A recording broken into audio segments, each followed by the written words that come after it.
कृष्णाय वासुदेवाय हरये परमात्मने प्रणतक्लेशनाशाय गोविन्दाय नमो नमः। कृष्णाय वासुदेवाय देवकीनन्दनाय च नन्दगोपकुमाराय गोविन्दाय नमो नमः। ॐ नमो भगवते वासुदेवाय।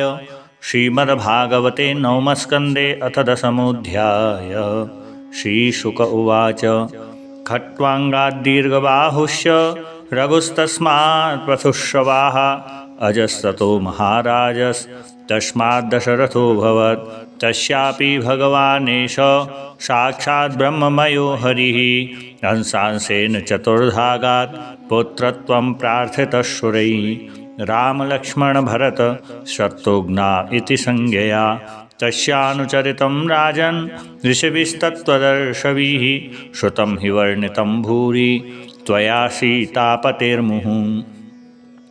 गुरोवर्थे त्यक्तराज्यो व्यचरदनुवनं पद्मपद्म्यां प्रियायाः पाणिस्पर्शाक्षमाभ्यां रजतपथरुजो यो हरेन्द्रानुजाभ्यां वैरूप्याशुप्रणख्या प्रियविरहरुषा रोपितभ्रूवृजम्भ त्रस्राब्धिर्बद्धसेतुखलदवदहन कौशलेन्द्रोऽवतान्नः।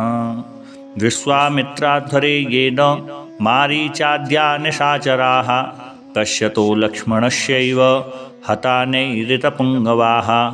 यो लोकवीरसमितौ धनुरैशमुग्रं सीता स्वयंवरगृहे तृषणोपनीतम्।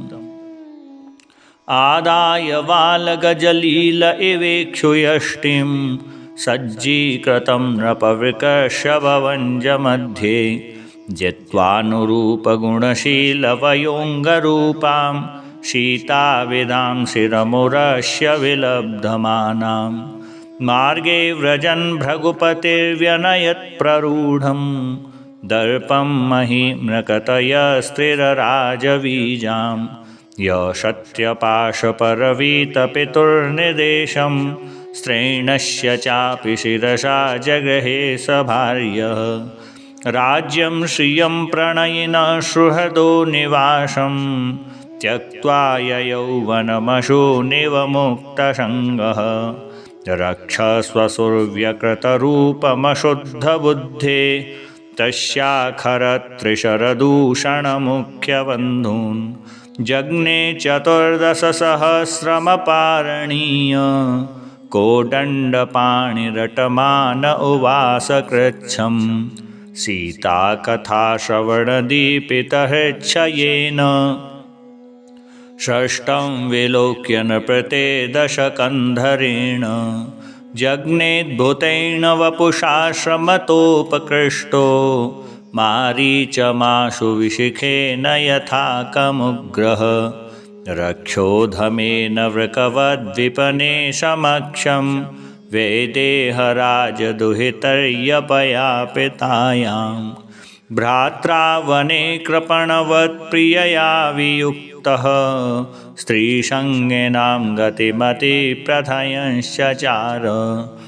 दग्ध्वात्मकृत्य हृतकृत्यमहङ्कबन्धं सख्यं विधाय कपिभिर्दयिता गतिं तैः बुद्ध्वा तवालिनिहते प्लवगेन्द्रसैन्यैः वेलामगात्समनुजोजभवाश्चिताङ्घ्रिः यद्रोषविभ्रमविवृत्रकटाक्षपात सम्भ्रान्तनक्रमकरो भयगीर्णघोषः सिन्धुशिरस्यर्हणं परिगृह्य रूपी पादारविन्दमुपगम्य बभाष एतत् न त्वां वयं जडधियो नुविदाम भूमन् कूटस्थमादिपुरुषं जगतामधीशं यत्सत्त्वतः सुरगणा रजसप्रजेशा मन्योऽस्य भूतपतय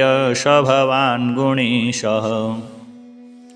कामं प्रयाहि जहि विश्रवशोऽवमेहं त्रैलोक्यरावणमवाप्नुहि वीरपत्नीं वह्निः शेतुमिह ते यशसो वितत्यै गायन्ते दिग्विजयिनो यमुपेत्य भूपाः बद्धो दधौ रघुपतिर्विविधाद्रिकूटैः शेतुं कपीन्द्रकरकम्पितभूरुहाङ्गैः सुग्रीवनीलहनुमत्प्रमुखैरनीकैर्लङ्कां विभीषणदृशा विशदग्रदग्धां सा वानरेन्द्रवलरुद्धविहारकोष्ठ श्रीद्वारगोपुररसदोवलभिविटङ्का निर्भज्यमानधिषणध्वजहेमकुम्भ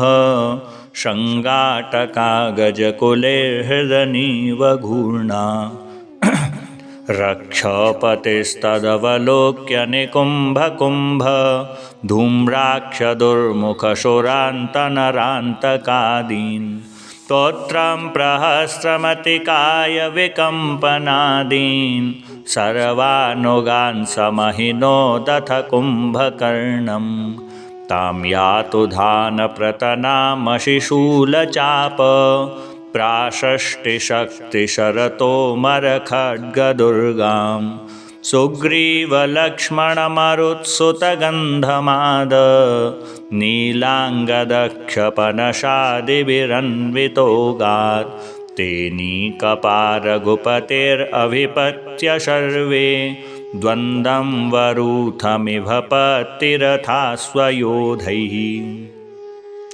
जग्नुर्द्रुमै गिरिगदेषुभिरङ्गदाध्या शीताविमर्शहतमङ्गलरावणीशान् रक्षपतिस्ववलनष्टिमवीक्षरुष्ट आरुह्ययानकमथाभिससार रामं स्वस्यन्दनेद्युमतिमातलिनोपनीते विव्राजमानमहनन्निशितैक्षुरप्रैः रामस्तमाह पुरुषादपुरीशयन्नः कान्तासमक्षमशतापहृता स्ववत्ते त्यक्तत्र पश्य फलमद्य जुगुप्सितस्य यच्छामि काल इव कर्तुरलङ्गवीर्यः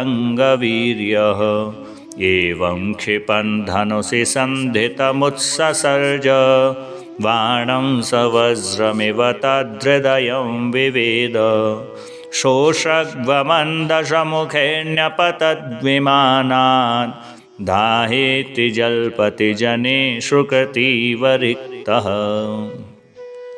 ततो निष्क्रम्य लङ्काया यातु धान्यसहस्रशः मन्दोदर्यासमं तस्मिन् परुदत्य उपाद्रवन् स्वान् स्वान् बन्धून् परिष्वज्य लक्ष्मणेषु विरर्दितान् रुरुदुःस्वरं दीना गृह्णन्त्य आत्मानमात्मना हा हतास्म वयं नाथ लोकरावण रावण कं यया शरणं लङ्का त्वद्विहीना परार्दिता नैवं वेद महाभाग भवान् कामवशं गतः तेजोनुभावं शीताया येन नीतो दशामिमां प्रतैषा विधवा लङ्का द्वयं च कुलनन्दन देहक्रतोन्नं गृधाणाम् आत्मा नरकहेतवे श्रीशुक उवाच स्वानां विभीषणश्चक्रे कौशलेन्द्रानुमोदितः पितृमेधविधानेन यदुक्तं साम्प्रदायिकं ततो ददर्श भगवान् अशोकवनिकाश्रमे क्षामां स्वविरहव्याधिं शिशुपामूलमास्थितां रामः प्रियतमां भार्यां दीनां वीक्षान्वकम्पत आत्मसन्दर्शनाल्लाद विकसन्मुखपङ्कजाम् आरोप्यारुरुहे यानं भ्रातृभ्यां हनुमद्युतः विभीषणाय भगवान् दत्त्वा रक्षो गणेशतां लङ्कायामायुश्च कल्पान्तं ययौ चीर्णव्रतपुरीम् अवकीर्यमाणः कुसुमैर्लोकपालार्पितैः पथि उपगीयमानचरितः शतदत्यादिविर्मुदा गोमूत्रयावकं श्रुत्वा भ्रातरं वल्कलाम्बरं महाकारुणिकोत्तप्य जटिलं स्तण्डिलेशयं भरतप्राप्तमाकर्ण्य पौरामात्यपुरोहितैः पादुके शिरसिन्यस्य रामं प्रत्युद्यतोऽग्रजं नन्दिग्रामास्वशिबिरात् गीतवादित्रनिष्वनैः ब्रह्मघोषेण च मुहुः पठद्भिर्ब्रह्मवादिभिः स्वर्णकक्षपताकाभिर्हेमैश्चित्रध्वजैरथैः सदश्वैरुक्मसन्नाहैर्भटैः पुरटवर्मभिः श्रेणिभिर्वारमुख्याभिर्भृत्यैश्चैव पदानुगैः पारमेष्टान्युपादाय पण्यानुच्चावचानि च पादयोर्न्यपतत्प्रेम्णा प्रक्लिन्न हृदयेक्षणः पादुकेऽन्यस्य पुरतः प्राञ्जलिर्वाष्पलोचनः तमाश्लिष्य चिरं दोर्भ्यां स्नापयन्नेत्रजैर्जलैः रामो लक्ष्मणसीताभ्यां विप्रेभ्यो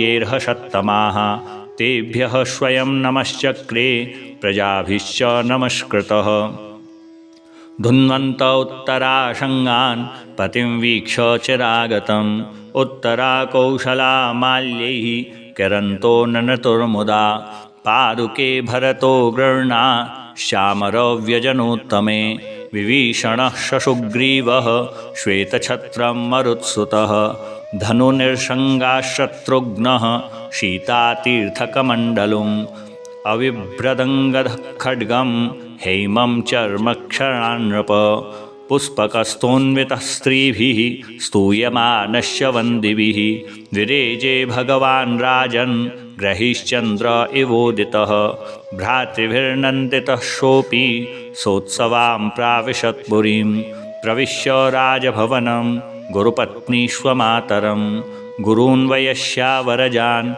पूजितः प्रत्यपूजयत् वैदेही लक्ष्मणश्चैव यथावत् समुपेयतुः पुत्रान् स्वमातरस्तास्तु प्राणास्तन्व इवोत्थिताः आरोप्याङ्केऽभिषिञ्चन्त्यो बाष्पौघैर्विजहूषुचः जटानिर्मुच्य विधिवत् कुलवृद्धैः समं गुरुः अव्यषिञ्चत् यथैवेन्द्रं चतुःसिन्धुजलादिभिः एवं कृतशिरस्नानः सुवासाशग्वलङ्कृतः स्वलङ्कृतैः सुवासोभिर्भ्रातृभिर्भार्यया वभौ अग्रहीदासनं भ्रात्रा प्रणिपत्य प्रसादितः प्रजा स्वधर्मनिरता वर्णाश्रमगुणान्विताः जुगोपकृतवद्रामो मेनिरे पितरं च तं त्रेतायां वर्तमानायां कालकृतसमोऽभवत् रामे राजनिधर्मज्ञे सर्वभूतसुखावहे वनानि नद्यो गिरयो वर्षाणि द्वीपसिन्धवः सर्वे कामदुघा आसन् प्रजानां भरतर्षभ नादिव्याधिजराग्लानि दुःखशोकभयक्लमाः मृत्युश्चानिच्छतां नासीत् रामे राजन्यधोक्षजे एकपत्नीव्रतधरो राजर्षिश्चरितशुचिः स्वधर्मं गृहमेधीयं शिक्षयन् स्वयमाचरत् प्रेम्णानुवृत्त्याशीलेन प्रशयावनता सती धिया ह्रिया च भावज्ञा भर्तुर्षीताहरन्मनः। जय जय स्वस्ति। श्रीमद्भागवते महापुराणे पारमहंस्यां संहितायां नवमस्कन्धे रामचरिते दशमोऽध्यायः। श्रीबालकृष्णचरणार्पणमस्तु। कृष्णाय वासुदेवाय हरये परमात्मने प्रणतक्लेशनाशाय गोविन्दाय नमो नमः। कृष्णाय वासुदेवाय देवकीनन्दनाय च नन्दगोपकुमाराय गोविन्दाय नमो नमः। श्रीगोविन्दाय नमो नमः।